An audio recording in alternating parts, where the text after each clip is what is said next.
Hi, I'm Dawn Henwick from Clarity Studio, and this is the hourglass that sits on my desk. I use that term hourglass loosely, though, because it turns out that the amount of time it takes for the sand to travel from the top to bottom of this hourglass is about 7.5 minutes.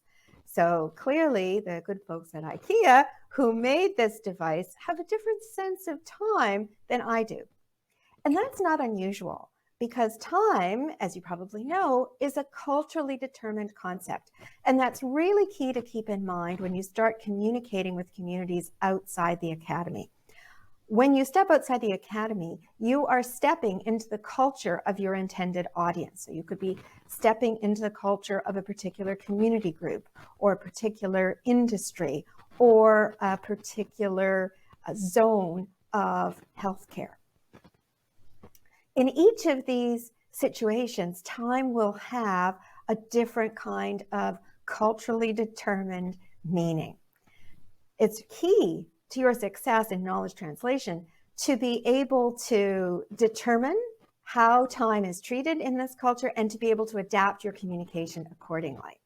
So how do you figure out what kind of cultural meaning time has, how time is treated in the community you are trying to communicate with?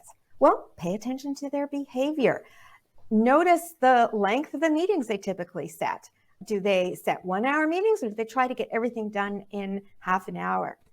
Notice the way they handle the meetings. Is there a lot of time for chit chat? Is conversation free flowing? Or do they stick to a tight agenda that may even be time boxed, that may even have a certain amount of time allocated for each meeting?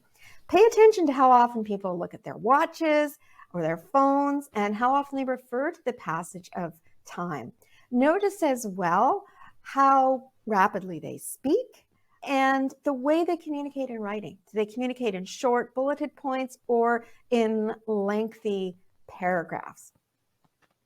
Now, once you have a sense of how your audience treats time, considers time, then it's your job to adapt to it. Now, that doesn't mean that you need to compress complex ideas into sound bites, but you may need to learn the art of the sound bite, because you may need to figure out how to create headlines or short, snappy paragraphs, short, snappy presentations that will entice your audience, lure them in, and convince them that it's worth their time to engage with your ideas in maybe a deeper way than they are used to engaging with a lot of the content that comes their way.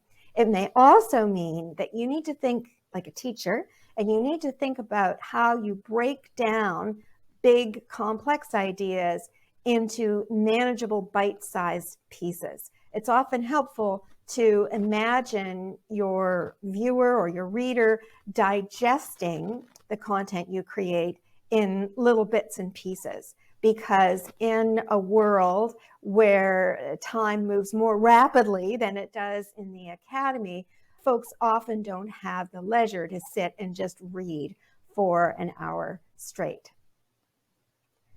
Knowledge translation never means dumbification, but it does mean adaptation.